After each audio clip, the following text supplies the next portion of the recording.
Okay, that brings us to item number 3 on the agenda, which is our audience to visitors and/or public comment section. This is subject to Ordinance 3128, a copy of which is up here on the desk if anyone did not get a copy of it.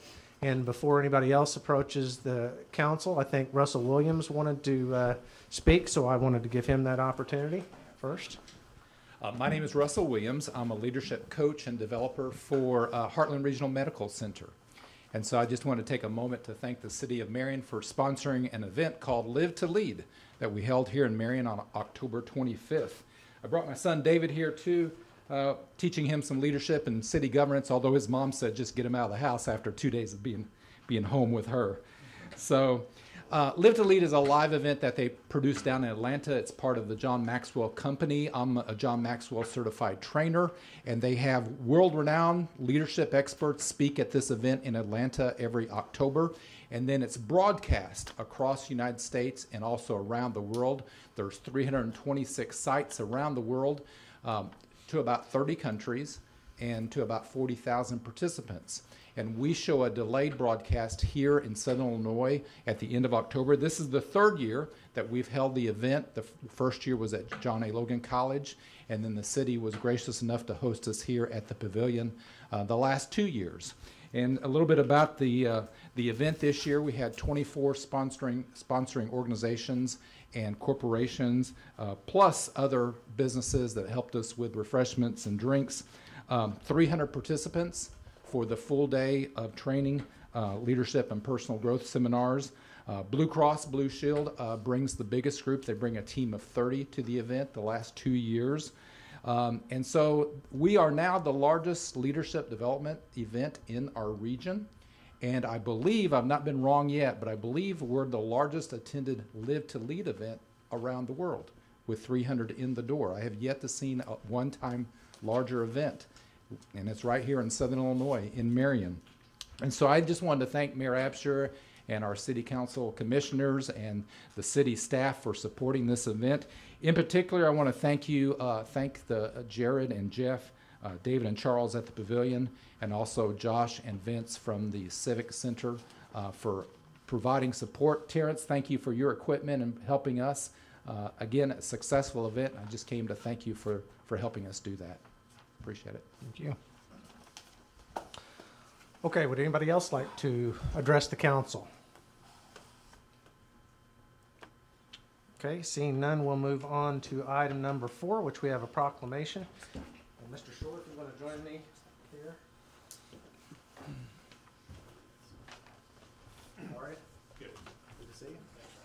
You bet. So, Jeff Shore is from DCFS. I'm not sure what your title is, Inside Counsel or something along that line? Regional Counsel. Regional Counsel. That sounds better. It's even bigger. So this is Adoption Week coming up, I understand, right? Yes, it is. So we have a proclamation to read and to give to you. Whereas the City of Marion, Illinois recognizes the importance of giving children permanent, safe, and loving families through adoption. And whereas, thanks to thousands of adoptive parents across the state, 16,024 children have found permanent homes over the last decade, including 1,838 children in the last year alone. And whereas all children need and deserve the love, nurturing, and sense of security that can only come by being part of a loving, permanent family. And whereas adoption provides a unique joy and special opportunity for individuals, whether or not they are already parents, married, in a civil union, single or divorced, to open their hearts and their homes for the rest of their lives to children. And whereas the Illinois Department of Children and Family Services and its nonprofit partners strive to unite children with their birth families, but when that is simply not possible, they are equally committed to ensuring every child has the safe, loving family they deserve and need to reach their fullest potential. And whereas Illinois has made great strides in recent years in strengthening and improving the child welfare system by reducing the number of children in temporary substitute care from 52,000 to 16,000, establishing a Bill of Rights for both birth parents and adoptive parents, and strengthening licensing requirements for adoption agencies to prevent the exploitation of birth parents, adoptive parents, and children. And whereas this administration is deeply committed to improving the child welfare system even further, especially by reducing the length of time children remain in temporary foster care. And therefore, I, Michael Absher, Mayor of the City of Marion, by virtue of the authority vested in me, do hereby proclaim Friday, November 22nd, 2019 as National Adoption Day in Marion, Illinois, and encourage all Illinoisans to express their gratitude to the thousands of families across the state that have opened their homes and their hearts to children, and encourage others to consider joining them in making a life-changing difference for our children, given under my hand this 12th day of November 2019. We wish you the very best. We know you're working very hard. You're welcome to speak if you like, and otherwise, we want to give this to you and hope you'll display it proudly. Thank you. Thank you very much. I didn't prepare a speech tonight, so I'm going to speak off the cuff. On Friday, November the 22nd, the Illinois Department of Children and Family Services will be hosting National Adoption Day here in Williamson County. Last year, we had 18 cases and 24 children were adopted. As of today, we have 8 cases set, and we expect the remaining 10 slots will fill up. I don't know how many children at this point will be adopted, but it's a great day of celebration. We bring awareness to the community, the benefits of adoption. It truly is a community effort. If I stood up here, I'd be here 30 minutes talking about all the people that have chipped in. I've had more people to contact me personally and say, can I do something? And you hate to tell people no and turn them away. There's something about adoption that everybody really, truly gets excited about. Even though it is taking place here in Williamson County, these children are from all over southern Illinois. And they're not only DCFS children, they're our private agency children too, and we may have 1 or 2 private adoptions in there. So we thank the city very much for sponsoring us. It's truly a great day. We welcome the mayor, city council.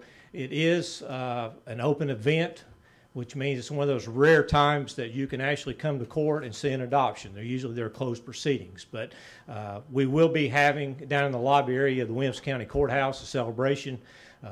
Big cake, a lot of cookies. Marion High School Art Department, the choir is going to come dressed as Disney characters, and we've got many other agencies that are chipping in to help make it a very special day for the children.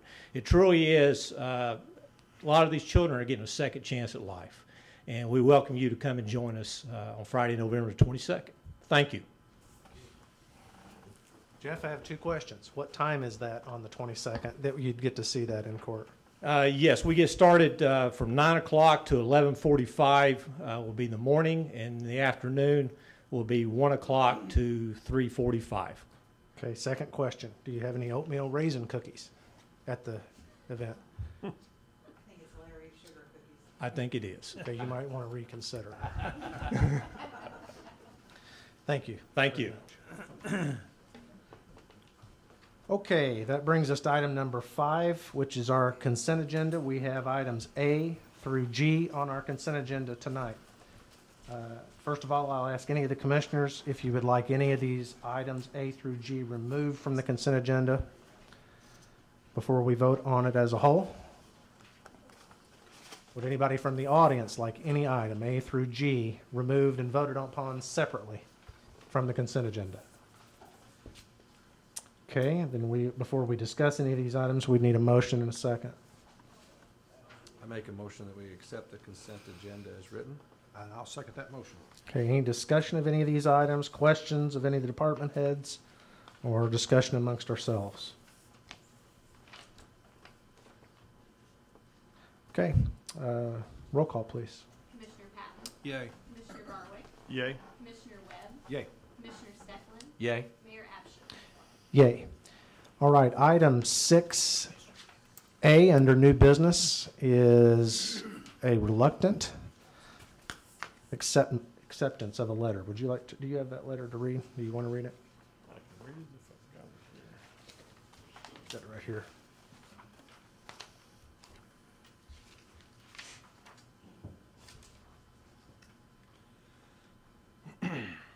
This is from our Fire Chief Jerry Odum. Dear Mr. Mayor, I would like to inform you that I will be retiring effective December 30th, 2019. It has been an honor to work for the City of Marion Fire Department. I sincerely appreciate the support that I have received from the current and past administration during my 31 years of service with the department. While I miss being part of the Marion Fire Department, I will take away many memories and experiences that I will never forget. Sincerely, Jerry Odum, Fire Chief. I'm lobbying for no. We don't accept it. Is that a choice? Not in your mind? Okay, so is that your motion to accept that letter? I guess. All right. Yes, I am very happy for Jerry. I hate to see him go. I was hoping he would stay at least for 3.5 more years for the extent of this council.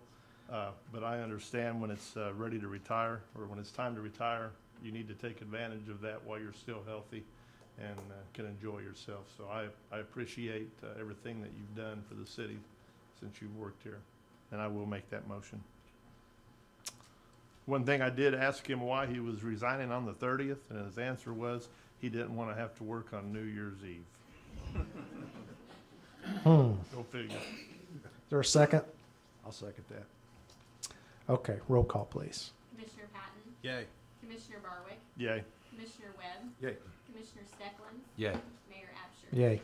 Jerry, I'll have some more comments when the time comes relative to your retirement and your service to the city, and when that gets a little closer. But in the meantime, just because I'm sure it's a curiosity, I don't know if you read the date on that letter. You gave that date to me, October 16th. Somewhere around that date, we posted a letter.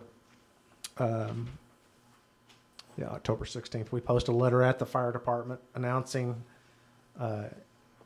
your intent to retire. And so the next step is, for those that are curious, I know there's lots of fire personnel here this evening.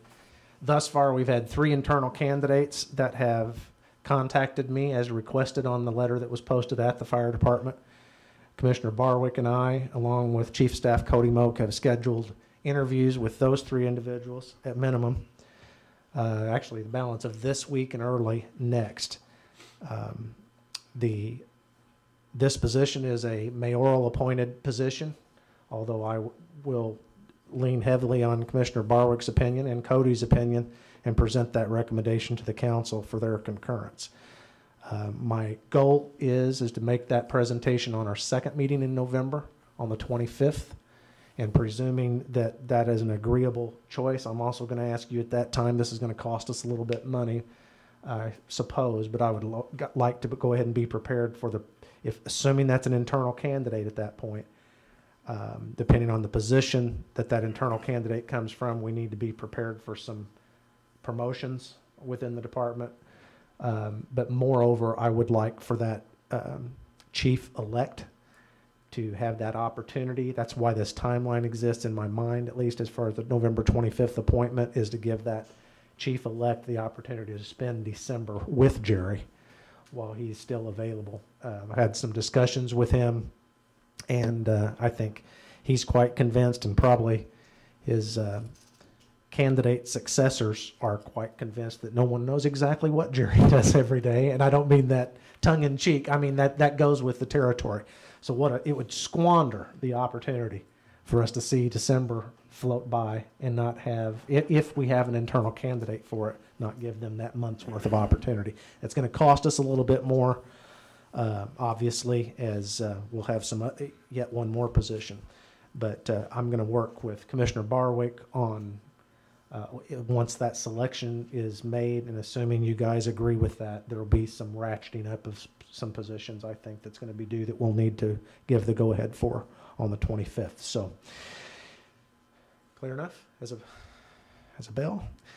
Item number 7, under Economic Development and Municipal Planning, item A has to do with you can read it, I don't need to read it verbatim. The enterprise zone that we've had in effect for 10 years, 15 years? Where's Glenn at? Where'd he go? 15 years is expiring at the end, or next year, right, Glenn? Yes. So the way this works, I think, oddly enough, there's also 15 enterprise zones in the state of Illinois that are authorized. So there's no guarantee that Williamson County's enterprise zone will be granted. I don't want to say renewed because it's not necessarily verbatim the same parcels of property. That being said, we hope that it will be, and we're anticipating, frankly, that it will be. I have asked for and negotiated with the other governmental bodies the opportunity to do something that's unique that we haven't done before. So should this enterprise zone be approved by the state, we will have a portion of our properties that are in that enterprise zone that are residential. And so the opportunity there, it's been pretty specific as to what areas have been put in there that would kind of work with this. But in essence, it would be a partial abatement of property taxes for a 5-year period. It would start at 100% the first year, 80, 60, 20, and then obviously scale out to 0. But on average, if you did that math, it's about a 50% reduction in property taxes over 5 years. Now, this would be for new development.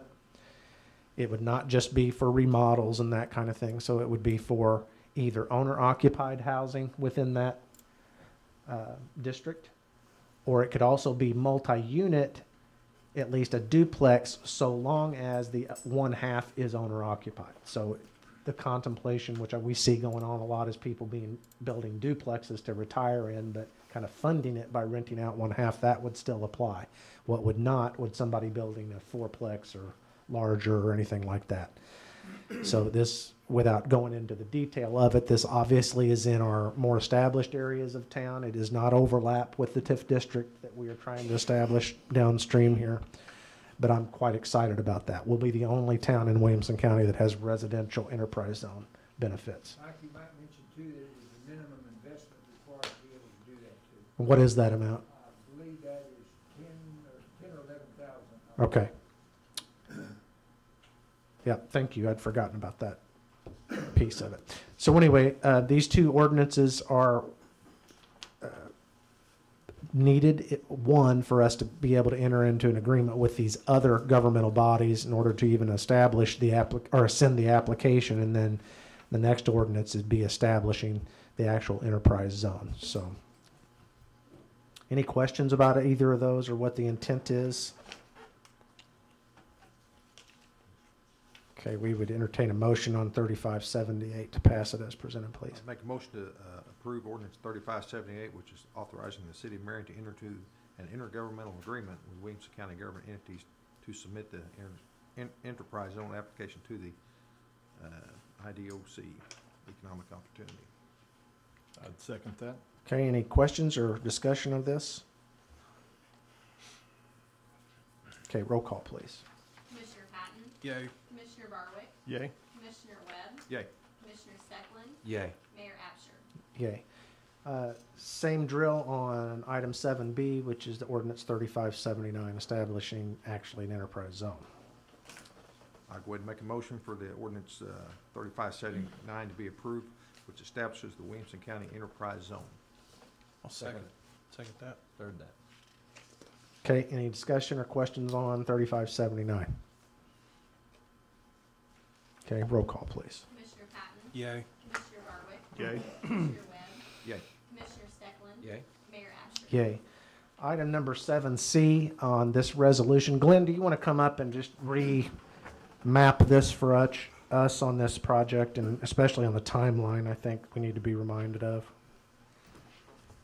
Okay, this is the Highway Safety Improvement Program, HSIP it's called. And there was a survey made, applications from District 9 in this area. There was 8 applications.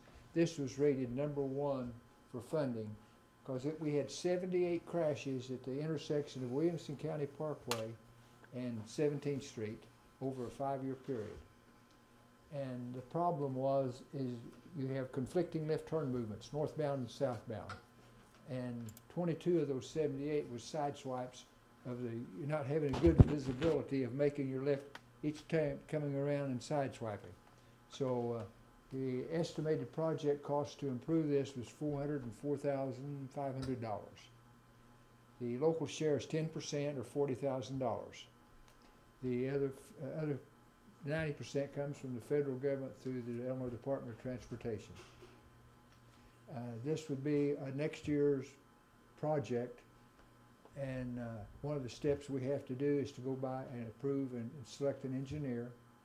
And we don't get we've made application to select engineers through the federal process, and we hope to hear back maybe in February on that, get an engineer selected, start drawing up the plans, and hopefully get that done next year. That would be widening the radius at the northeast quadrant, relocating of a median, relocating of traffic signals, restriping, and making a much safer intersection. And that requires passing of an ordinance certifying that the locals will have their $40,000 share when the project comes due. Any questions? Glenn, the 40,000, I guess that would be from our motor fuel tax or gas tax or whatever. That can be from any source of local fund. We got basically road and bridge, gas tax, Okay. and motor fuel. Now the motor fuel is increasing approximately $25,700 a month starting in this past September. That's from the increase of the gas tax. We were presently getting about $38,000 a month, and we'll be getting $63,000 a month starting in September. Glenn, when the new signals go in, I know a lot of our traffic signals in town have the lighting attached kind of to the top of Yes. those. Is there any chance of getting some of that? Because that's kind of a dark intersection right Yeah, there that's- already. That's an easy thing to do. I just say we should take a look at This, that. this was pre-preliminary here. If we do that, will they pay for the same split of that kind of thing It too? would be, I'm sure we'd get that in there for 90/10. We're probably talking about, if we add that signal, light to it, about $1,500 to $2,000 total. That's a good idea. Yeah, it's dark. That when we get ready to do the engineering, that's when we have to sit down and work those details out. Okay. You mentioned increasing the radius on the northeast quadrant. Yes, that's where the big trucks, the semis going to Walmart. You notice how we've poured concrete up on that ramp in there. Yeah. Big wheels are getting in there and cutting out ruts, dragging Yep. mud in. Yep. And that signal, the foundation for that signal light, we're just real close to it right now. So we're gonna widen that radius out so we can get that signal light moved back. There be any acquisition there? Might need a little bit from Black Diamond, Okay. but I think we can work that out. That was my only question. Is Yep. want to make sure I was at the right spot. Any others?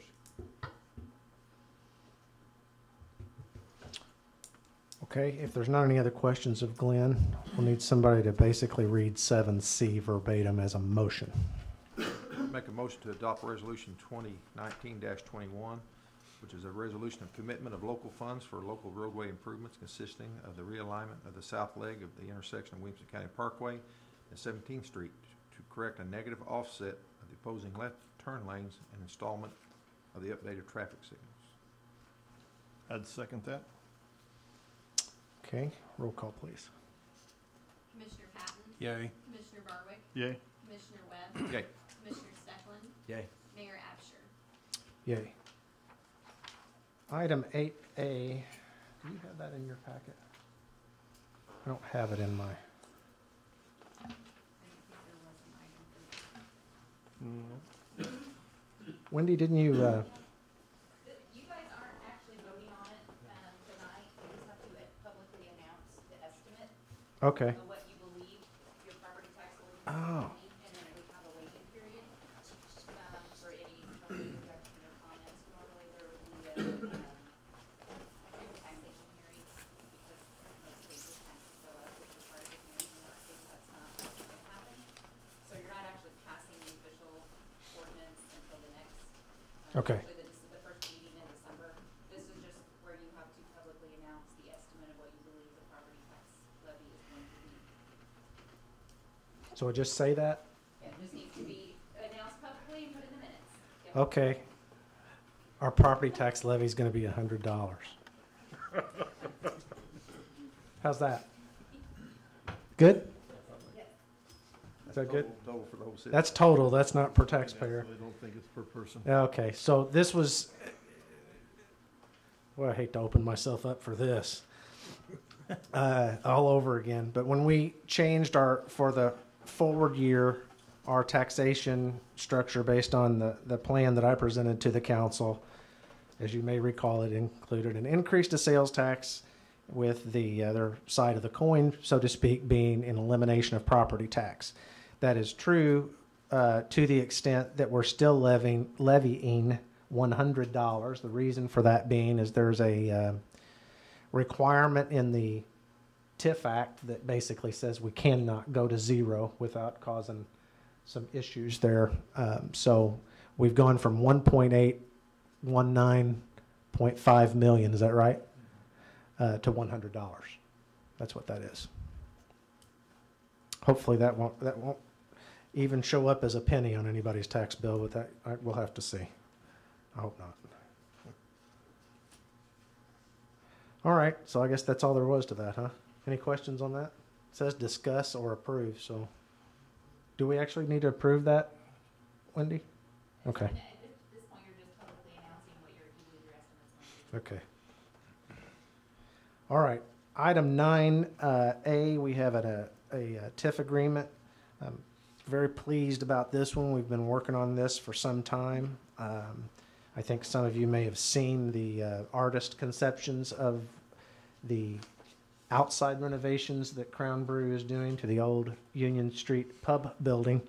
This item 9A has to do with the owner of that building, and they've just got a standard redevelopment agreement here that obviously if the taxes go up, then they can, as a result of their renovations, they would be able to receive part of that back as per the TIF or our TIF law and TIF districts. So that's what this one is. I didn't know whether they would actually have any taxes going up on that building. Didn't seem like they would until I saw their artist conceptions, and I think they've got a real good chance of it at this point. There's a lot of years left in that TIF, isn't there? 16, I think, is in the. 5 or 6 years old, so yeah. Okay. This is the hub TIF, so there's about 16 left, I think. Or if it's 5, then it'd be 18 years left. So if there's no questions on this item 9A, we would need a motion to approve ordinance 3580. I'd make a motion to approve ordinance 3580, creating a standard redevelopment agreement with J. Michelle LLC in the Hub TIF. I'll second that. Okay, any questions or more discussion of this? Okay, roll call, please. Commissioner Patton. Yay. Commissioner Barwick. Yay. Commissioner Webb. Yay. Commissioner Stedland. Yay. Mayor Absher. Yay. We're going to table item 9B at the party to this agreement, their request. They are making a legal change, I believe, or contemplating one in their LLC, which may change the name slightly to it. So I asked, instead of passing this one and then passing an amendment, if we would just see what they're doing there. This also is related to the interior renovations of the same facility. This is actually Crown Brew Coffee LLC, so we'll wait to act on that till another time. Item 9C, Cody, you're up on this one, I think. Both of C and D, I think, are related to the residential TIF that I proposed to the council and that we asked Jacobson Klein to put together the legalities of that and do the research as to whether that district would meet muster, so to speak, on legalities of whether it would qualify. So this is the next steps necessary to that. Yeah, and ordinance 3582 is basically our next step in that process of establishing that TIF district. Basically, it creates a interested party registry, which just gives an opportunity for anyone that might be interested in the development within that TIF district to kind of get on a list, so then we can basically start the process of doing inducement agreements, which would eventually lead to further redevelopment agreements in that. So basically, it's the first step of anybody that would want to take advantage of that full 23-year development period, which is the life of the TIF, to start that process now. Doesn't settle anything. Basically, it just creates the registry.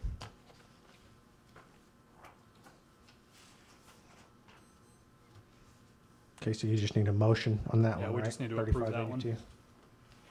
Make Yeah, go ahead. motion to approve ordinance 3582 authorizing the establishment of a TIF interested parties registry and adoption of the registry rules for the residential TIF District 1. I would second that. Okay, any other questions on that? Okay, roll call, please. Commissioner Patton, Yay. Commissioner Barwick, Yay. Commissioner Webb, Yay. Commissioner Stefan, Yay. Mayor Absher. Yay. Item D, I just need to read into the minutes. It is, again, relative to this residential TIF, and it states that today, November 12th, 2019, I am announcing that there will be a public meeting for the proposed residential TIF. It's an informational meeting only for the public. That will be held right here at City Hall on Monday, December 2nd, 2019 at 5:30 p.m.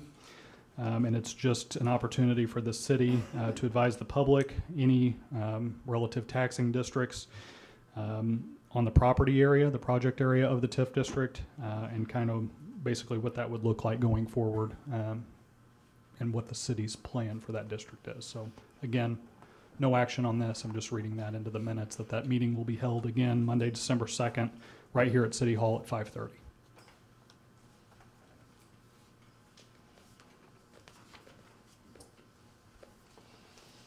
Okay.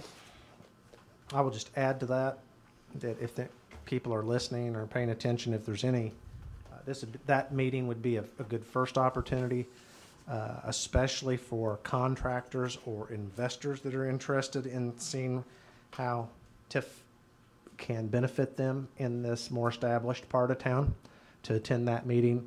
I hope we can go over some, maybe the examples we'd asked Jacobs and McLean, like Yeah, that absolutely. Springfield has put into place in a couple of other towns. There's some extraordinarily creative and innovative programs that, like I promised in my campaign, I will copy off people gladly.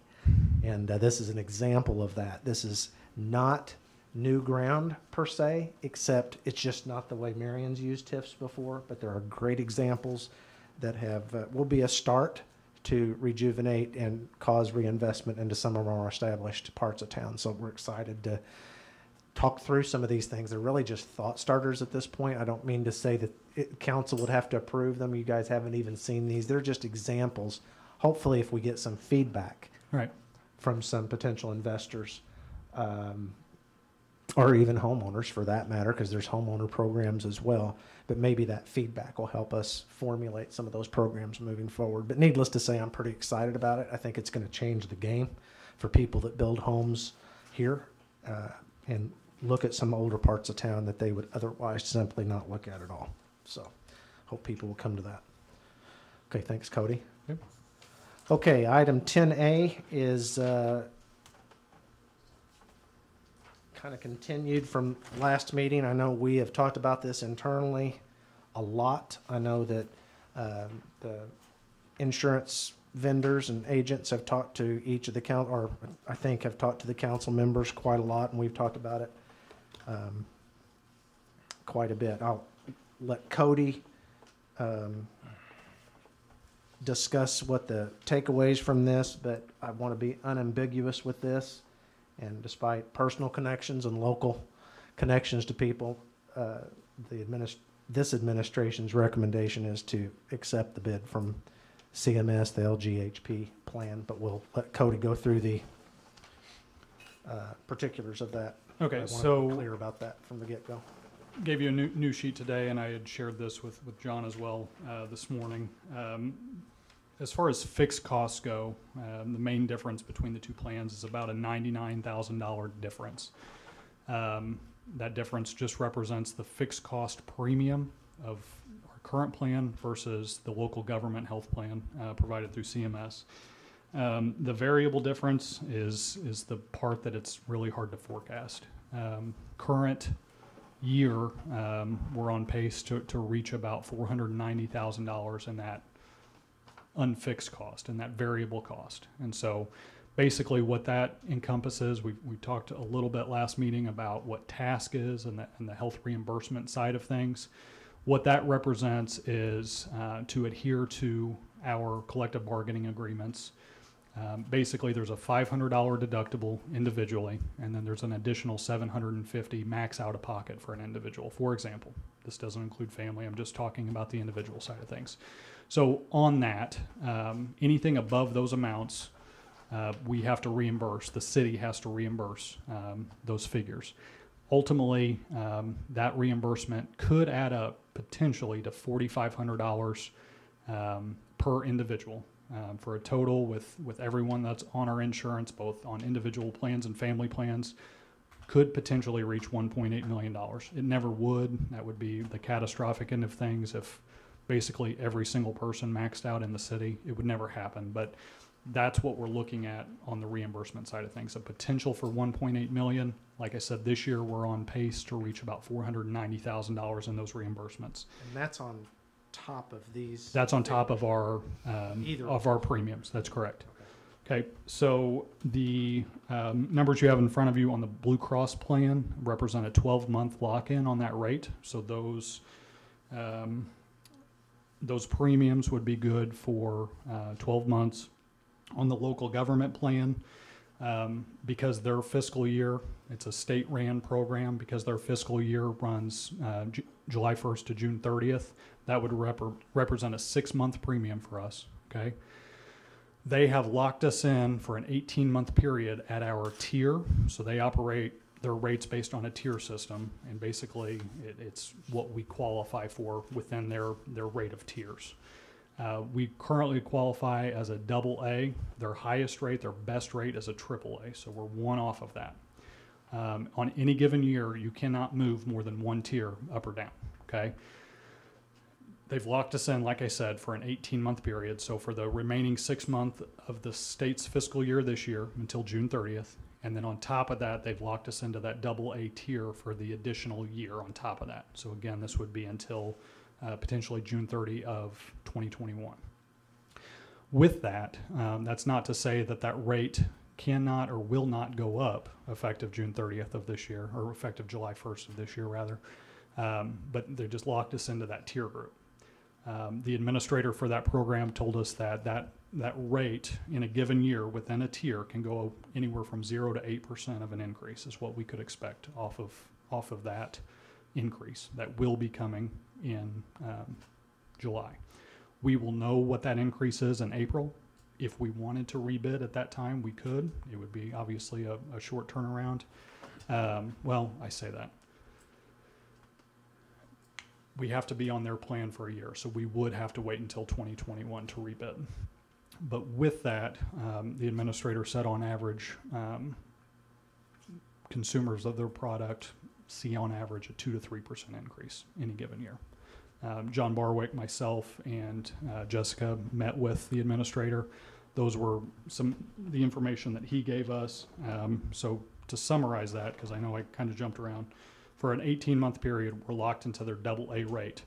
The most increase we could see over that period, which would come within the next 6 months, would be 8%. They estimate on average it would be 2 to 3% increase over the current premium that's on the sheet in front of you today. That tier rating, is that based on claims history? Well, in the first year, as us signing up, it's based on our demographics, so basically how many people we have signed up. But after that first year of us being on the plan, that 18 months, they will then base our rate or our tier off of our claim history. So that would be coming in 2021. With that, basically the main difference between the two plans, the current plan that we're on is an 80-20 plan. The city covers 80%, the employee covers 20% up to those limits that I spoke of earlier. The local government plan is a copay only plan. So you don't pay a percentage, you pay a flat fee for, and I included the breakdowns of what the two plans look like as far as each service that's covered and what that copay amount is in your packets as well. John Stecklin, you had a question last time about telemedicine. Both plans include that service. And that's the ability to call in or even video chat with a doctor rather than actually going into a facility to receive services. Obviously, it's not for more extreme cases, but and able to avoid going to the doctor, that could be utilized. So with that, and with that reimbursement number, that 490 this year, that's the only thing we can't project on the other plan. I presume because we're operating off of a copay plan, it would be less than that, but I can't put a specific number on that. I wish that I could. I wish that I could estimate that because that would make your decision a lot easier, I feel like. But there's no number that I can throw out that I can justify as an estimate to that. With that being said, like I said, I do presume that to be a lot less to the point that I think we could manage those reimbursements in-house. We are still going to reach those limits that our collective bargaining agreements call for. And as a result of that, we will still have to reimburse in and above that for any kind of copay. If the local government plan is chosen, we would still have to reimburse those because that's what our collective bargaining agreements call for. But I think the claim number would go down significantly to the point to where we could manage that internally. Again, I can't put a number on that, but that's just my gut. With that, if we find that we can't manage that internally through human resources, we could always farm that out through a program like Task, a third-party administrator, to administer that for us. That option's always on the table. So with that, are there questions? Is there something that I didn't hit on? Cody, is there any threat or of the state not paying these medical bills? I mean, you always hear that going on, but this program's fully funded and it's funded by the municipalities that adhere to the program, not the state. So there's no state funds coming into this program. I think it was mentioned last time that they only had $54,000 in reserves. We spoke to the administrator. The administrator provided those numbers to us. Currently, they have $4.5 million in reserves in their accounts. I think they're either 6 or 7 days delay in paying claims. So if you go to the doctor today, it won't be paid out necessarily until, say, next Tuesday or Wednesday.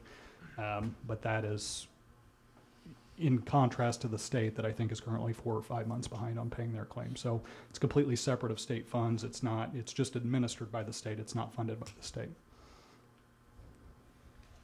What was that number you gave again, Cody, on funding, current funding? How many days or how much currently they have in their account? Currently they have. 4.5 million. And that's current. Yeah, that's current.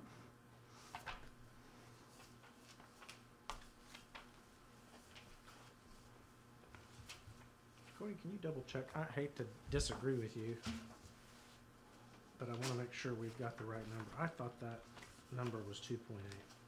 And did I look at it wrong? Maybe I looked at the wrong. I'm glad to hear it's 4.5. But I just want to make sure maybe I didn't. The document that showed the last 5, it was on landscape form. This is what they produced to us. Okay. Is that what you're looking for? I think that's the sheet I showed you this morning, but this wasn't on there.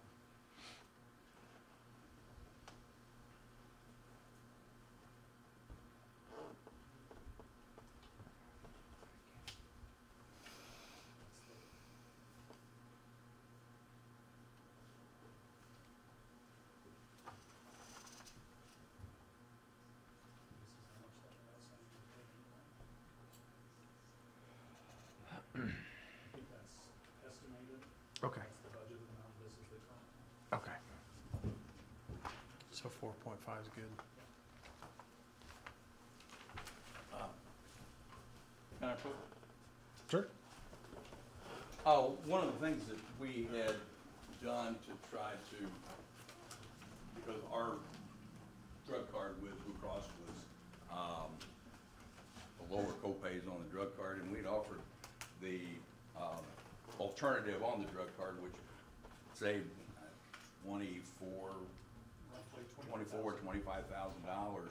And then Commissioner Barlow could ask about anything else that Blue Cross could do, which, so if you do the 99,000, now you're down to 75,000, and Blue Cross has offered a $50,000 credit to because one of the things we've gone back to them on was, hey, do we want to do a six-month rate guarantee to try to, you know, match what's going on with the state plan?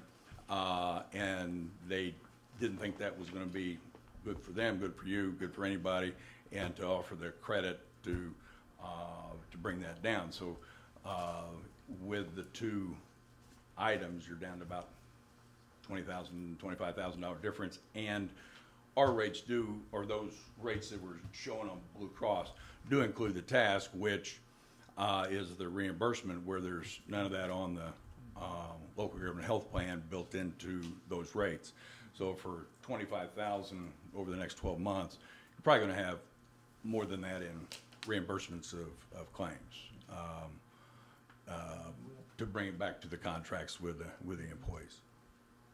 You're talking about the fees for task. No, the claims.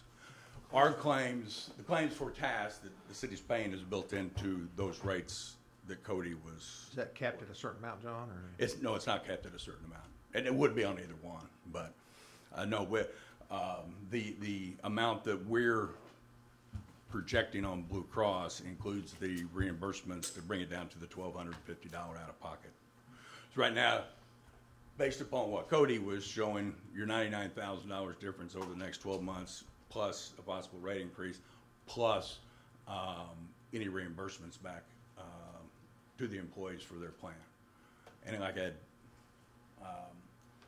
mentioned the mayor the other day, we're on tap for about 13,000 individual claims within the city of Marion this year. And I checked with task, we've issued 2,700 checks to employees this year. So there's stuff that's just in the pipeline. Is that what you're talking about? Is that what you mean? Which part? These claims that are 13,000. That's just the number of claims that have been adjudicated by Blue Cross this year, or projected for this year. So every time you go to the doctor, every time you get a prescription, every time you go to the hospital, every time you get lab work, that's a claim that's being adjudicated by Blue Cross. I think we're using different verbal denominators here. Are we Okay. talking about claims that are in the pipeline that are included in your quote? Oh, no, Because okay. they've No, not- I'm just saying about the overall scope of what you have to administer within this. There was 13,000 pieces of paper that flowed through Blue Cross and task this year to administer that front end of the task, okay? It has nothing to do with the dollar amount of the claims, but. You're talking about the fee that we pay for task, It's not. right? It's not a fee, it's actual money, right, John? Well, You know what he's talking about? Can you explain it in a different denominator? What you're paying is for. Let me ask Cody. Okay, so we pay a premium every month for the employee to be administer the task.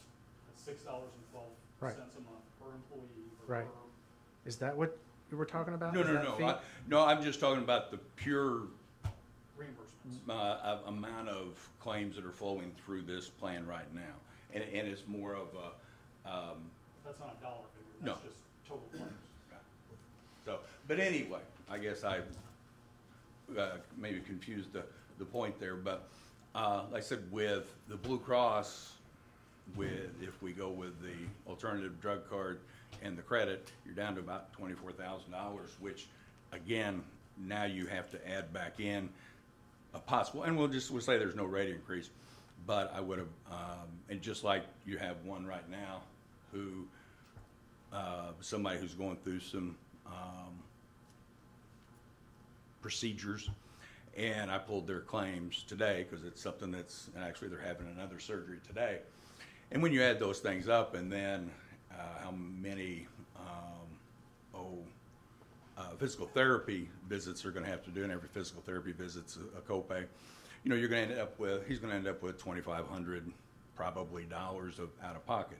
So based upon what we're doing now, that would be $1,300 worth of reimbursements, and that's what is going to eat up into $24,000 real quick. I mean, there's a lot, and what I was trying to get at with the 13,000, there's a lot of use within this group. Some of it's due to age, some of it's just due to sickness or whatever. But Can you explain what you were going to explain? Well, what I was gonna say is what he's referring to is the HRA, okay, so we have a high, Blue Cross is high deductible plan, $5,000 deductible off the top. Okay, the employee's responsible, however, for only the first $500 of the first $5,000. So the HRA funding is paying that difference. I understand that, but Okay, these two but apples, that's where that do you have this sheet? Right, and that's built, and that HRA is built into the Blue Cross. But these are premiums only without any of the HRA stuff on top of Blue it. Cross has the HRA included in there. Has what of the HRA included in it? What we projected as far as the cost of reimbursing the employees. So if it's more than that, they eat it? No. In those numbers, okay, I'll back up. That's in our premium cost for Blue Cross? That's on your spreadsheet, because what our premium is, it's $858, and then we build in $79.07 per employee for the HRA. So we have, let me grab, Jamie, my phone. What's $858?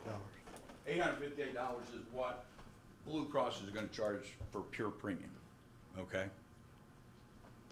And then, Where's that number on here? it's not, It's combined with the 937 number, I believe is the. Okay. see, we have this amount, which is the premium, plus this amount, which is the HRA. So all of this money is built into my rates. There is none of this in this here. And that's what I'm saying, you have an exposure with the local government health plan that is built in. What's the 7907? That's the HRA contribution that we, That's basically a prepay for expected use of the HRA. right. So, here, I'll, So on this sheet, you're showing the annualized city portion at $3,549,425. Is there approximately $450,000 in that is the estimated? so, yeah, somewhere close to that, I'm not sure, well, I can add it up real quick, but I'm not sure what that exact number is, on this, So the best way to explain that, they build a portion of the health reimbursement into their premium, Blue Cross does. But that doesn't account for the total possible reimbursement that an individual could seek within the HRA. Does that make sense? So they basically prepay a portion of what they expect their premium to be within, or what they expect their reimbursement to be. But that doesn't include the actual reimbursement, which could be up to $4,500 per individual. So they build in $79 a month up front, but on the back end, it could be a total of $4,500 in the year. But we know we have spent little over 400,000 thus far. That's correct. Is that? Where's the 7907 go? It goes into our health reimbursement account. We have a physical cash account, and then those payments are paid out. Right now, based upon those claims, too, I think that the premium that John's showing would probably have to go up a little bit because we've decreased out our cash available. So I think that premium being called, I think we had talked about that, that HRA premium 7903 probably will have to go up a little bit because we've diminished our cash. what I was trying to do, I'm not checking Facebook. Hang on, stop for a second. Okay. 7907, 147.52, 227.49, 295.53. All these numbers that you've got on here. Yes. These are inclusive of the 858 number, or they're exclusive of that? I mean, they're added onto that number in order to come up with your renewal premium of 937, They are correct? included in that. Of the 937. The 858 is pure premium only. Well, let me make sure what you're looking at. So, yes. If you don't know, I Okay, sure as no, hell I don't what know. you're I looking can at. tell you that right now. So, Yes. yes, that is included in that. Is it fair to say that's a reserve Right. fund for the HRA? So that just follow a claim with me here All right. in my head. I go to the doctor. I've got this your insurance as it stands right now. Forget what the premium is. Okay. Spend $1,000 at the doctor. All right. All of that follows under the HRA at this point. So somebody gets a bill for $1,000, and I've paid in. Let's say I'm on this second tier, so I've got 147 of that goes into this HRA reserve. Is that what you're telling me? Yeah, and you don't worry about that? No, I am worried about it. Well, What no, you- from the employee standpoint. I'm sorry. Okay. Follow this claim with me All right. so I can understand this. Okay. I've paid 12 months at this point of 147.52 of my 1746.92 premium Right. that you're telling me is going into a cash account that's sitting somewhere that's sitting to pay HRA claims. Right. So that $1,000 comes out of that account first? Is that what you're telling me? 500 would come out. Of the $1,000, the employee is subject to the first 500, and then 500 would come out of that account. Now, that account is not based upon an individual, what an individual's paying in. It's just a big pot sitting there. And then as the claims come in, it's paid out. In other words, if my portion that I pay in that goes into the HRA, the employer's portion, there's not in there setting this out that Steve Hill's paid in X amount. Okay, it's just all grouped in a lump amount, and then as the claims come in, then it's just paid out to the individual. Okay, Cody. We got a similar setup with this CMS program. Is there any reserve built into that premium that sits there, can't think of my right word, to pay that? Are we comparing the right premium against the right premium? Are we comparing the premium with the reserve for HRA against the one without? I know the big issue for the city is we believe under this other scenario is that our claims exposure under the HRA goes way down. And I think that's where we anticipate the savings. We've been advised from our labor attorney that we are not supposed to be charging the employee any type of premium for the HRA. Well, but I mean, we're charging ourselves that though, in reality. Well, I'm just trying to figure out. 75% of that. Okay, well, but, all right. In answer to your claim, yeah, I mean, your question about how much it will go down, I can't tell you, nobody can tell you, can't project that.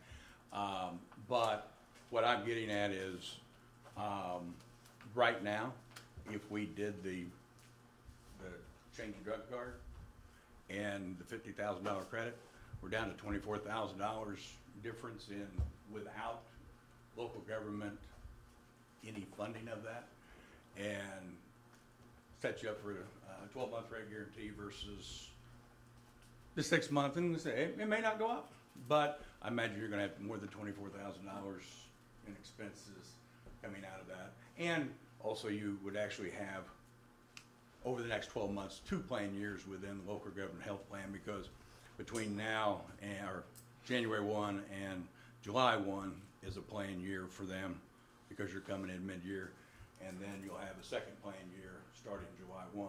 So in essence, somebody could be out. Okay, play devil's advocate with me for a second. Okay. So once upon a time, not so long ago, I used to be able to bid on city vehicles. Okay. Or my companies did. Let's say that I came in and I was underbid by $30,000 truck, and I was underbid by $3,000. Okay. Council deferred it, and I got to come back and argue that I was given a $2,000 rate concession or whatever, even though the other guy didn't get to revise his bid. How's that different than this? The difference is and I'm not saying it's, and probably a Ford and a Ford, you could probably match those up exactly the same. Insurance, health insurance, what they bid and what you asked for as far as the bid and showed what the benefits were, they didn't bid that because they couldn't. And there's so many changes. I mean, we could have But to your point, John, isn't the insurance you're bidding 2 weeks ago the same as what's being bid tonight?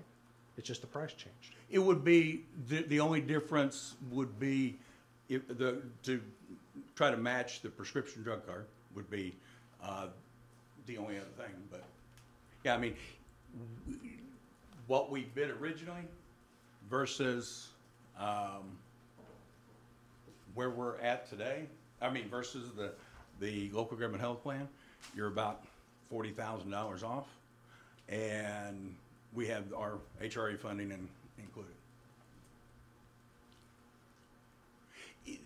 What you have in your plan is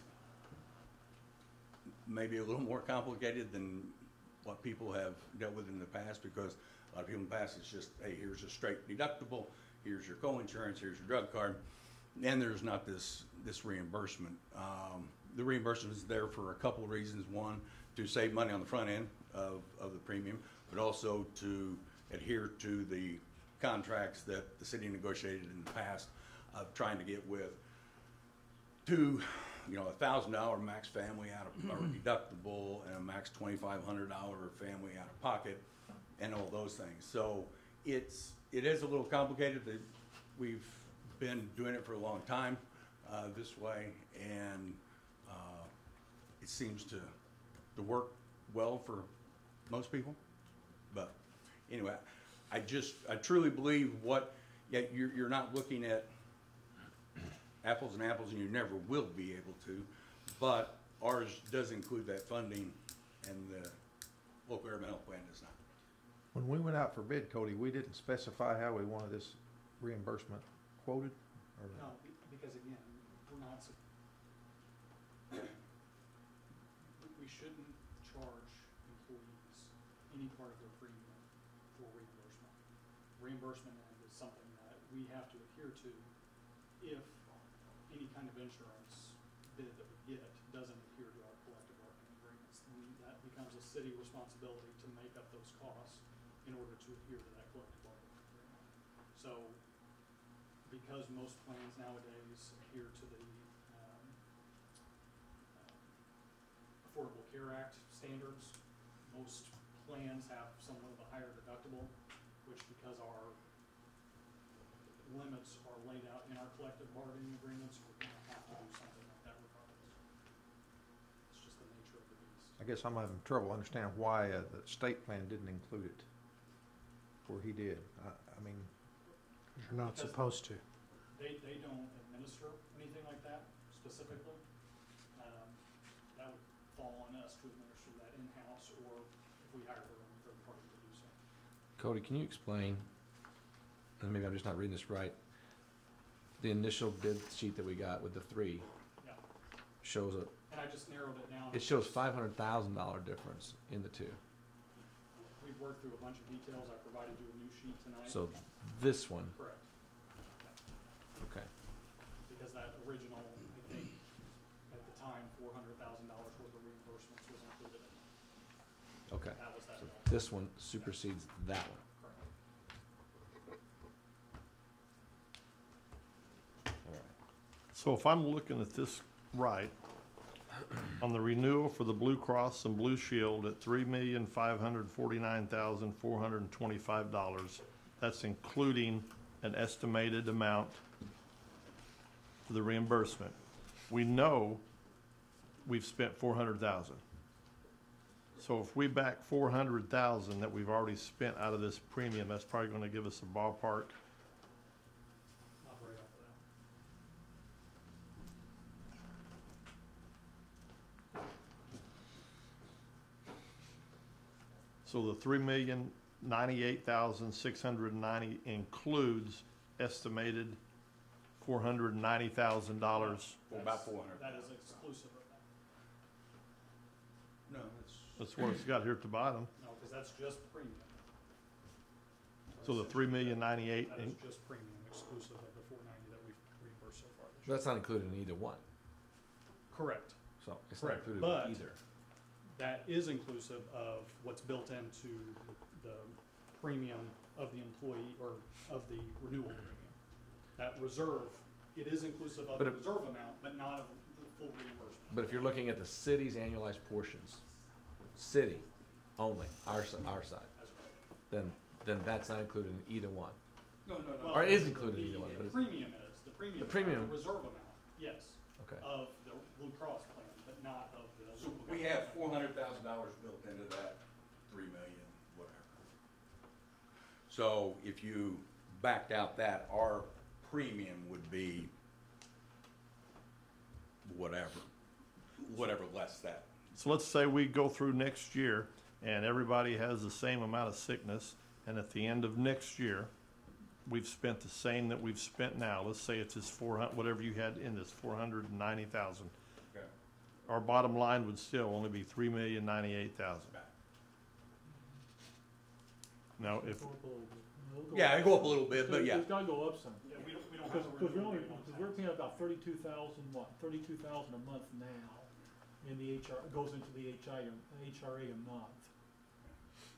And that reserve has come down, so that amount built in for the reserve is gonna have to go up some from, in my opinion, from John's, the amount that he's showing. I think in other words, that $79, I think that's gonna have to go up. But if you were comparing premium to premium, our premium is gonna be $400,000 less than what you're looking at on that sheet. Again, But we also don't have nearly the task exposure right. per se. correct, and that's what I'm saying. It's gonna be probably less under the local government health plan. How much less? I have no clue, but I I've imagine. been doing this for a long time. You just said that a while ago. Because you would, like I said, with the people, Give me your best guess, John. I would say between 150 and 200 grand. I really would. And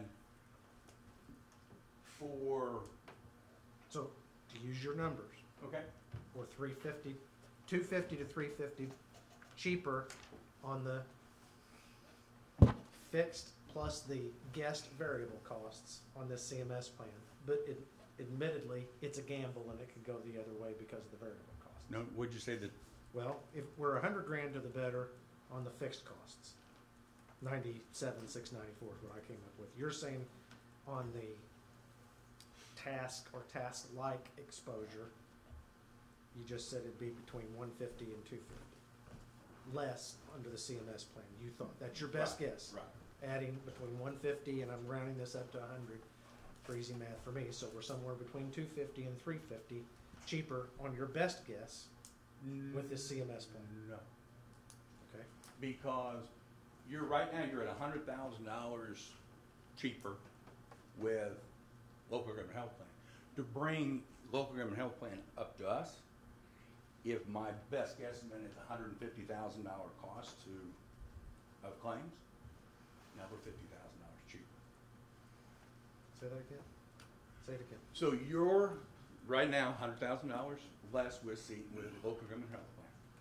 If the reimbursements back to the employees is $150,000, then your local government health plan is $50,000 more than us because we already have ours built in. Okay. They don't. Okay. And as we say, it's a complicated program that we have. Gee, you think? I've been Cry out loud. doing this a long time. We've tried to make a round peg fit in a square hole for a long time. And my point being on the 13,000 earlier, and Steve can attest, the Okay. city tried to do this a number of years ago inside, taking care of the claims. It's a monumental task. They had people walking in here all the Okay. time, bringing in claims. Okay. But anyway. Thank you. Gentlemen, I'm going to ask for this to be tabled one more day, and you need to be prepared for a special meeting to make a decision, but I need to see some more math. I'm just not satisfied. I'm sorry. Anybody object? All right. Thanks, John. Thank you. All right. I'm coming down here because it's easier for me to address you guys. by looking at you than trying to twist around. Item 10B is something I asked to be on the agenda. And since there's a lot of employees in the room, I'm going to make a statement here about this. In my 6.5 months being here, there's absolutely one thing that's clear. There's nothing more contentious or quicker to start some conspiracy theory than employee hiring practices in the city of Marion, Illinois. So I'm saying that to acknowledge that that's a fact, and I'm just, whether you believe me or not doesn't change whether this is the truth. This has nothing to do with any specific person. It has nothing to do with any specific scenario.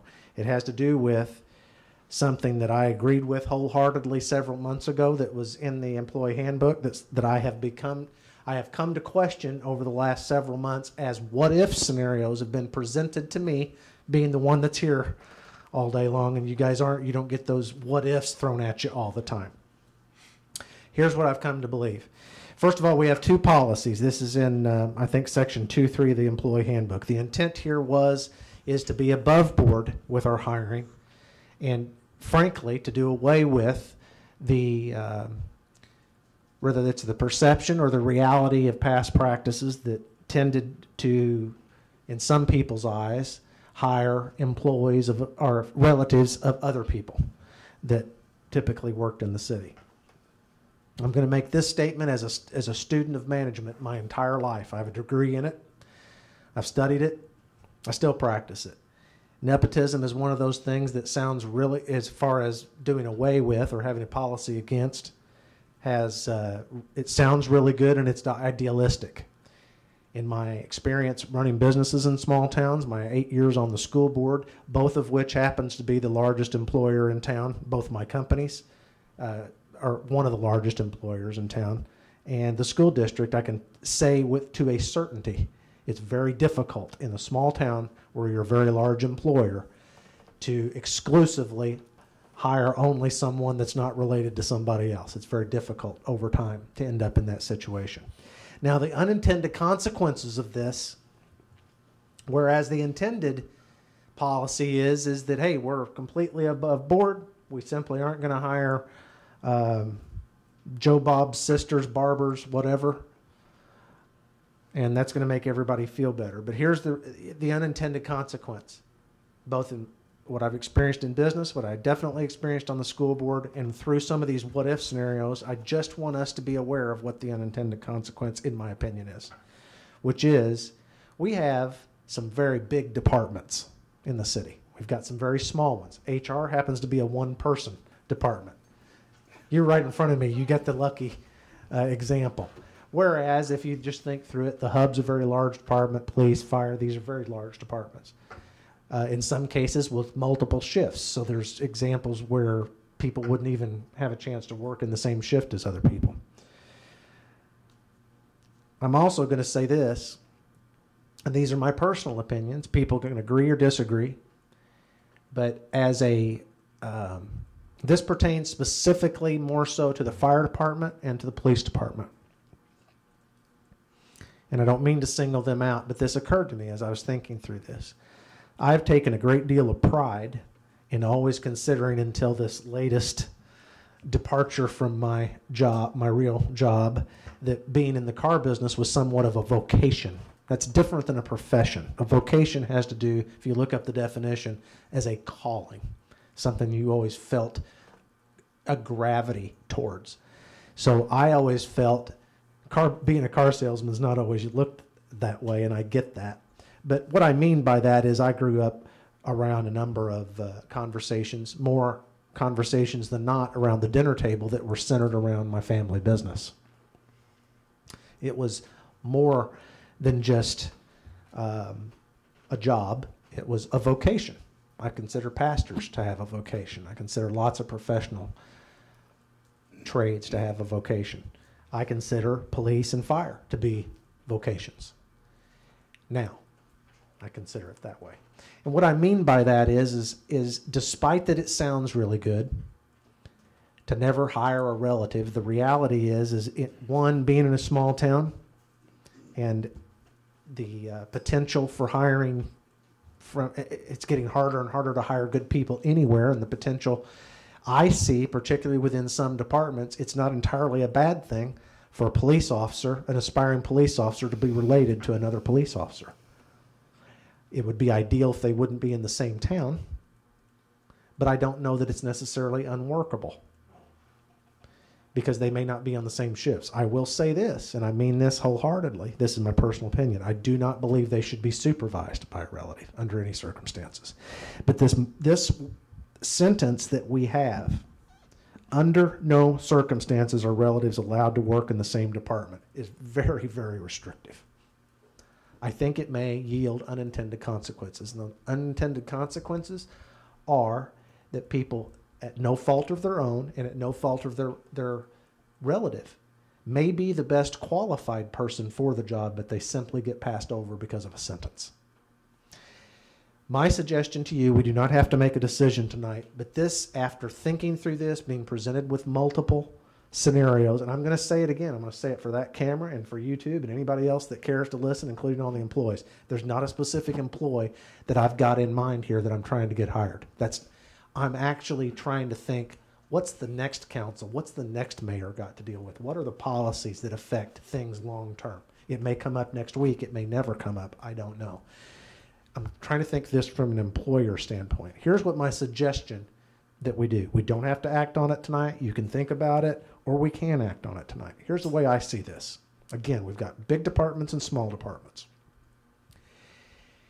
If a situation presents itself where there is a very qualified employee that wants a job that's open in a specific department, it just so happens that someone from that department, not a supervisor of this potential employee, but a employee that's a relative of this potential employee, the department head ought to first understand and think through it and determine whether or not that's a workable scenario if they were to be hired, if I should consider this person and present that to the council. Then that person needs to go to their commissioner, because that's the way this form of government works. And the commissioner needs to noodle on that and go, okay, well, that makes sense, or no, I think that's a terrible idea.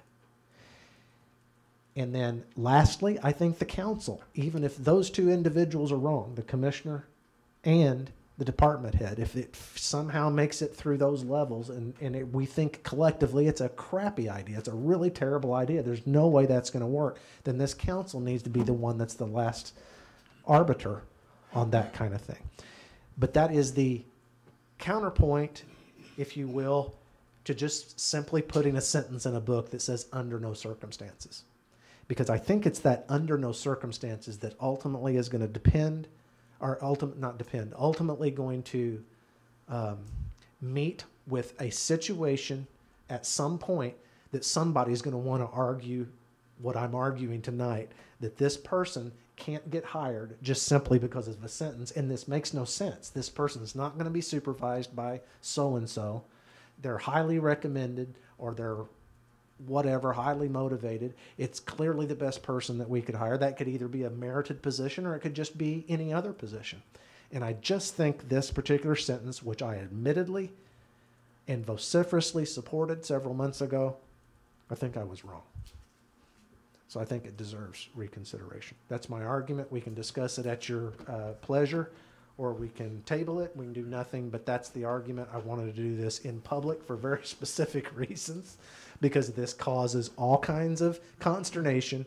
And if anybody wants to know how I feel about something, all you got to do is come and ask me. I will tell you, good, bad, or indifferent. That's how I feel about it. So there's my argument to you. Any thoughts on that, gentlemen? So, Mayor, what would happen if we just struck that sentence altogether out of that section? I believe that would be the better. We still leave the preceding sentence, as I remember it. Yes. That says no, you cannot be supervised by that person, and I do not think that should be changed. I agree. I think it just serves to, as long as, and whether we integrated that into a handbook or not, I think that the commissioners need to let their department heads understand, if you would agree with what I said up there, which is really they've got to kind of noodle through this first, and if this is unworkable, they need to say no because of whatever the circumstances are. Well, I've always been an advocate for hiring the best person for the position, regardless of whether they're related, whether they're a cousin, whether they're an acquaintance. It doesn't matter to me.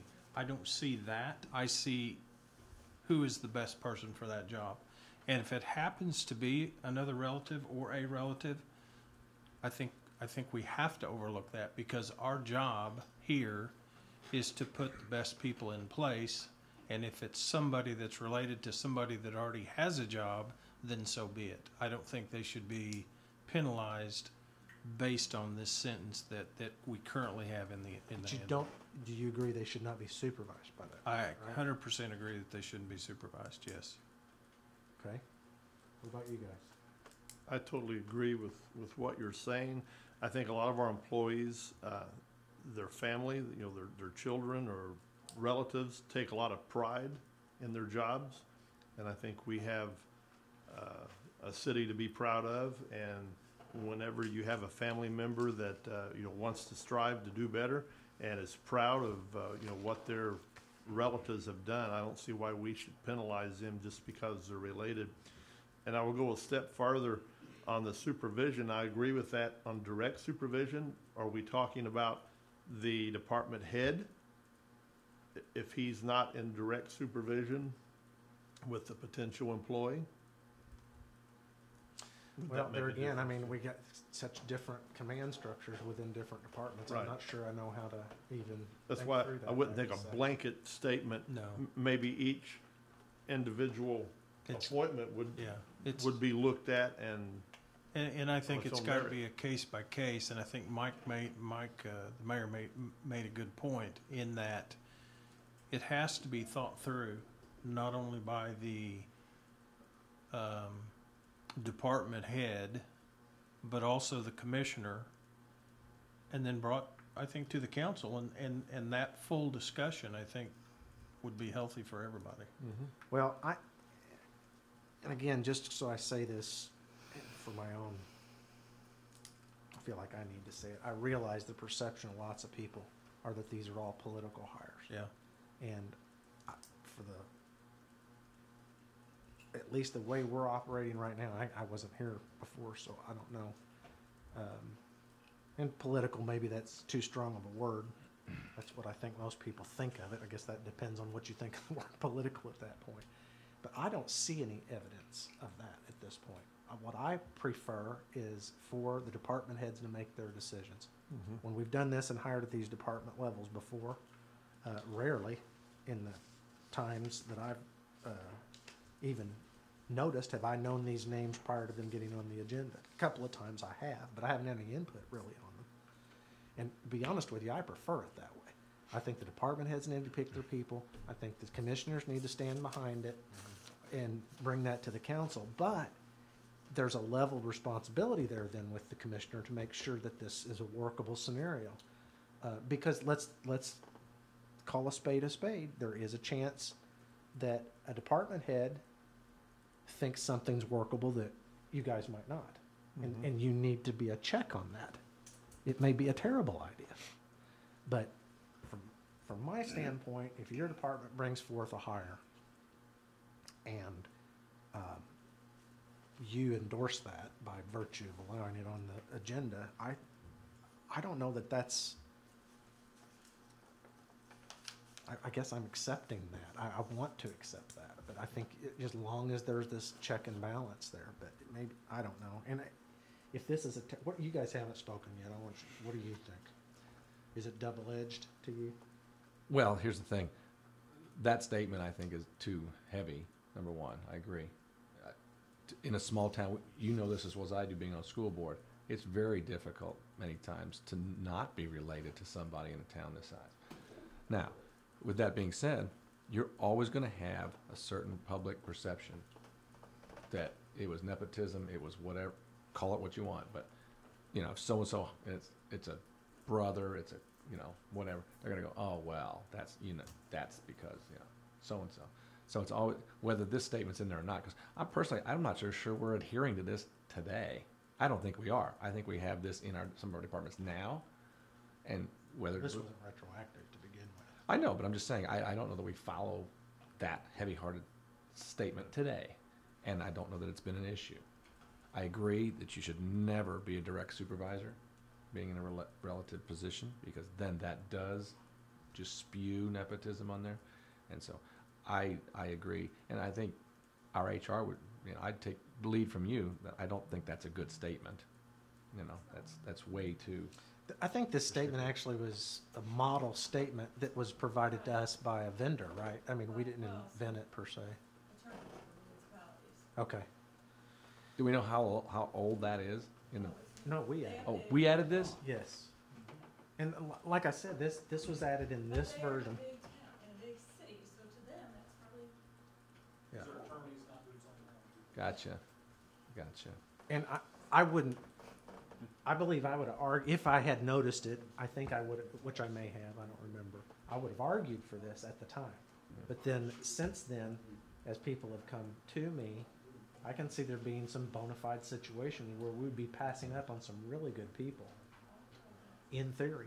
And again, there's nobody specific I've got in mind with this. It's just the way that I perceive it. I feel really bad because we voted on something before We we did. read it.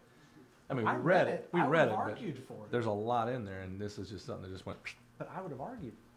I know you might not. I'm just saying I would have argued for it. That's why I said I think I was wrong on this one. Yeah. Well, on the surface, we all know the intention of this, the intent. Yes. The reality And is, intent still needs to be there. yeah, but the reality of that is not right. Sorry, I didn't mean to take your time. Well, I worked about 15 years for a company back years ago, and about the first half of that 15 years, they didn't hire any relatives, period. That was company policy. They got some new management in, and they started hiring relatives. And what I noticed was, maybe not in every case, but in most cases, the employees that was already there made sure their relative was going to be a good person, a good employee. So I think overall, I think it worked pretty good. I didn't see any big negative issues when the change happened. But again, I think we need to keep supervision out of it. And it needs to be a department head. But I would be for striking this sentence. The real reason is I have a 14-year-old boy that really would like to be the fire chief. Full disclosure right there. I will also say, if as a council, we start using that, I use that as a tongue-in-cheek example, but if that, obviously that's a silly one. But if we started hiring our own sons and daughters and that kind of thing, then the voters need to throw all of us out. I mean, that is not what we should be doing. My concern is staffing these departments. But okay, so it sounds like we can either read that as a motion and strike that sentence in the employee handbook, or we can table it and think about it some more, or whatever you want to do. What's your pleasure? I'd make a motion that we would strike that sentence. Under no circumstances are relatives allowed to work in the same department. Second that. Okay. Any other discussion that I haven't beat it to death? Roll call, please. Commissioner Patton, Yay. Commissioner Barwick, Yay? Commissioner Webb, Yay. Commissioner Stecklin, Okay. Mayor Absher. Yay. All right, commissioner reports. Let's start down Commissioner Webb this time. Just something real recent here. Ice and snow removal went very well last night. Those kind of storms that come in late in the evening, it can be kind of tough, but our crews did good, and hopefully the roads will be in good shape tomorrow. So I appreciate the crew's efforts on that. Second week of fall cleanup is underway. The weather has set us back a little bit, but remain patient. We will be sure to get back to you in your part of town as quick as we can. Jim, I meant to call you earlier today on this, and the day slipped past. I had a constituent come to me this morning, and then I also didn't get a chance to talk to Doug Phillips about it. But now that we've changed the parking on Market, and that's so close to some of the businesses that are on Market, we're not going to be able to plow right up to that. Yesterday's snow wasn't that big a deal, but I can see getting 3 or more inches of it. We're going to end up throwing that snow against businesses in the windows and doors. So I think we're going to have to figure out, especially in the early morning, how to plow the other way. Yeah. Against the We've grain, had that so to same speak. situation for years the other direction, so Okay. I'm sure we I can. don't think that's the way we plowed it this morning. It wasn't that big of a deal, but I did have somebody come to me, and so you might want to discuss that with Doug when you get a chance. That's all I have. Thank you. Okay. Mr. Stecklin. A couple things from the water department. We had 2 borings out at the mall for new street lights around the mall, so you notice it's a little brighter out there. 56 new meters were installed in 2 days. We renewed 5 services, installed 5 new services, and we repaired, removed, and installed some fire hydrants. Reminder, we're getting close to the time of the year when water lines do break. The office can detect any leak now within a 24-hour period. There's no wait on it, so you're going to know right away. If you notice any water leak, call the office and let us know. And you can also download the city app on that. Reminder, in extreme cold, be sure to check on the elderly. Also, again, I'm going to point out that the pavilion Thanksgiving dinner the plan is going along great. Check out that on the city app, and it's on the city website. For those that wanted to volunteer, I put that up on my Facebook page the other day. And I think we include that on the city website, right? The email address.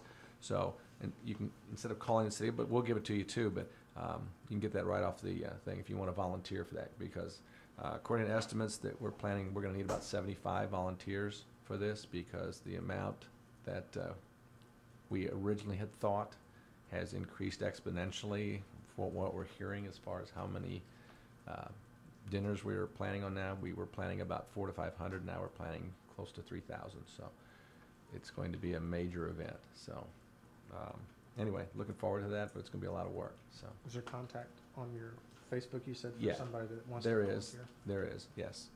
Is that with the Heaven's Kitchen folks? or Yes. with you? No, it's volunteer at heavenskitchenmarion.org.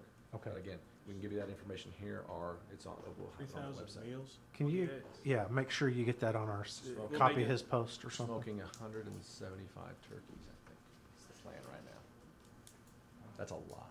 That's a Is lot of there a turkey. cutoff date for the volunteers? I get asked that a lot. Probably will be, only because, I didn't realize how intricate this all the detail that's going into this, but it's like a precision drill team. Everybody's gonna know exactly, think of an aircraft carrier. Everybody's got a role. We don't want a bunch of people to just show up at the door and go, Yeah. what can I do? Because that's already been planned a week ahead of time.